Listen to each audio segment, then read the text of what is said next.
The WNBA's entitled athletes simply don't seem to comprehend that you receive what you put in. You are already receiving just what you deserve. Let's be honest. A'ja Wilson was unappreciated prior to Caitlin Clark.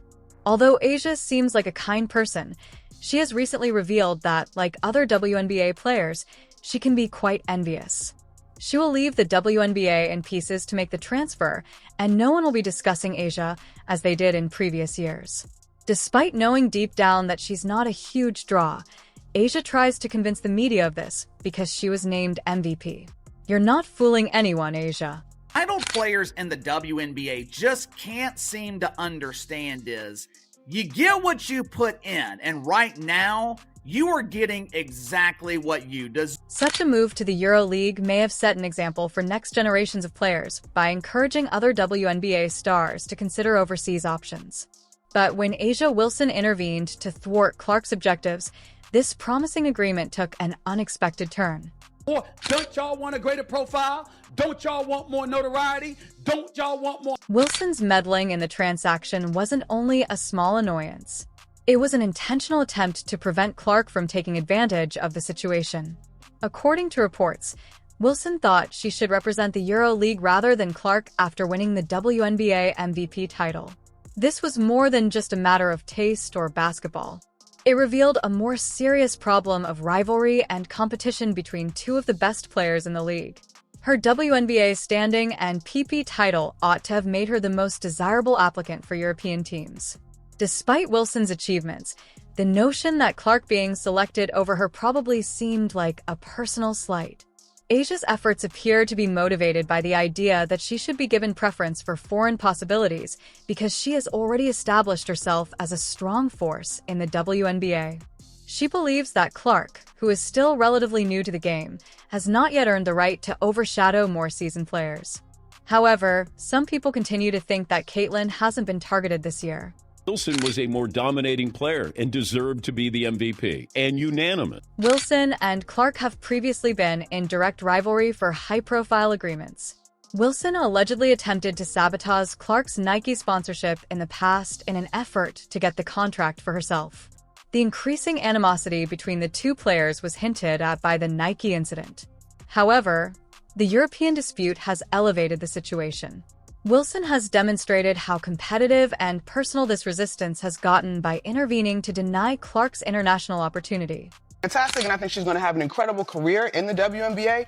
There are women that were worthy of coverage prior to her arriving, and I just will not be silenced. She probably anticipated receiving greater attention from supporters, sponsors, and foreign teams after being named MVP.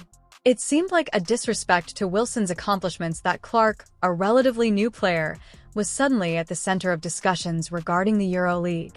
However, Wilson feels that Clark's quick ascent has unfairly changed the story. Fans and media outlets have concentrated on Clark rather than acknowledging Wilson's accomplishments and recognizing her as the WNBA's most valuable player. Wilson feels that she must defend her standing and stop Clark from seizing opportunities that she feels should be hers, which has led to a sense of competitiveness that extends beyond the basketball court. You miss an opportunity like that? How do you not capitalize? It doesn't make any sense at all. And playing the politics where, oh, we need to release A'ja's shoe first. Well, no, it's not Caitlin's fault that you haven't done anything for A'ja yet. Wilson's attempt to obstruct Clark's accord with Europe is not unique. It displays a behavioral pattern that has developed over time. This rivalry has its roots in a previous dispute over a possible endorsement contract with Nike. Wilson allegedly attempted to thwart Clark's attempts to close the contract in order to establish herself as Nike's principal WNBA agent.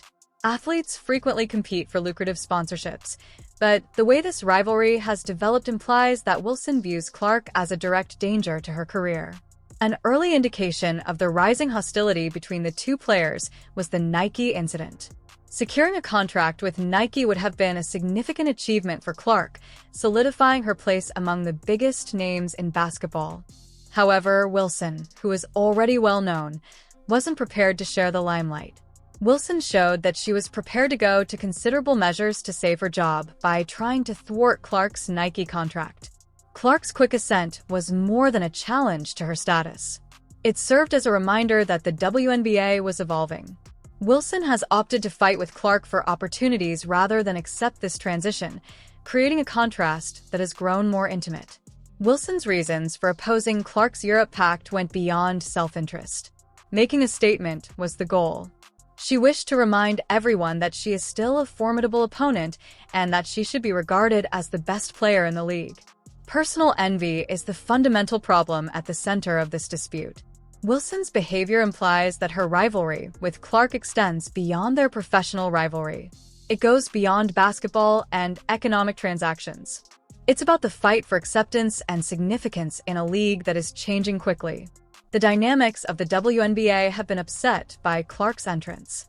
Wilson, who used to be at the top, is now vying for attention in unexpected ways. And Clark's the most valuable, most important person in the WNBA this year and should have been unanimous. Wilson was already one of the WNBA's top players when Clark joined the league, garnering recognition and endorsements in the process. But the story has changed with Clark's arrival. All of a sudden, Clark is the one getting fan support, sponsorship offers, and media attention.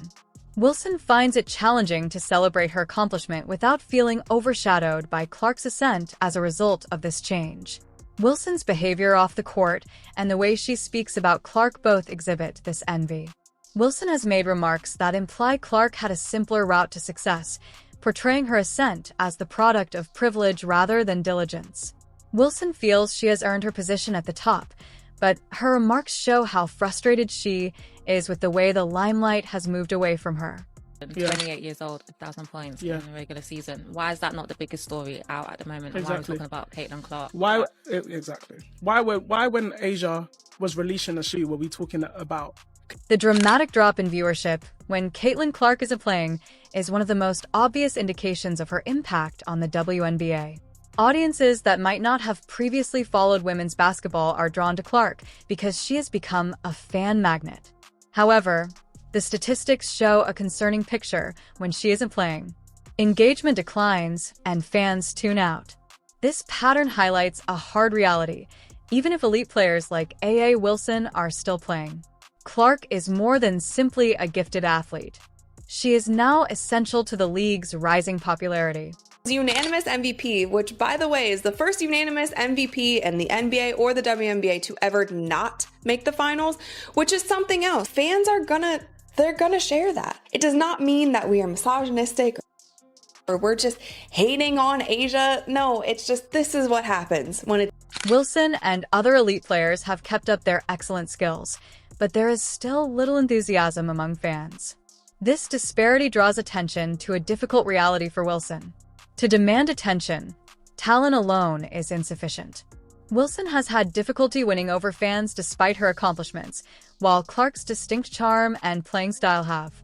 Although there have always been good players in the league, Clark's entrance provided something fresh and exciting, energizing both new and old fans. It appears that many fans become disinterested with Clark. As the league develops, it becomes evident that talent alone is insufficient to expand the game.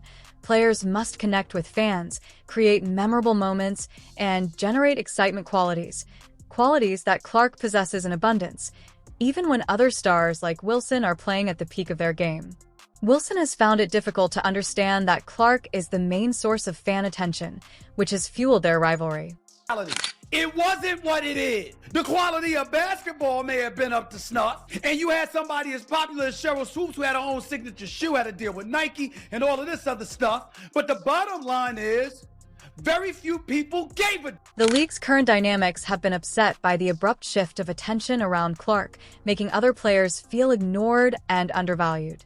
These athletes, who see Clark's accomplishments as a danger rather than a victory for women's basketball as a whole, have voiced their dissatisfaction rather than applauding her success.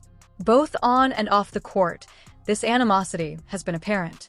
Due to opponents' relentless targeting of her, Clark has emerged as the WNBA's most fouled player. Her playing style is partly to blame for this, but it also illustrates the escalating conflict in the league. Players who are dissatisfied with Clark's success are committed to opposing her supremacy, even if it means using rough play. decide what they want to do. We can point out how wrong it is. We can point out that that's a reality that shouldn't be a reality. But what we can't do is say, this is what matters. That doesn't. When the audience was telling you. The animosity towards Clark also highlights a more serious problem, the challenge of embracing change. After years of developing their careers, Clark entered the league and quickly rose to prominence. Some people have found it difficult to accept this quick change, which has resulted in criticism and envy. Some players focus on what they see to be unjust treatment, notably that Clark has received more attention and opportunity than they had when they were coming up, rather than acknowledging the good influence Clark has had on the league.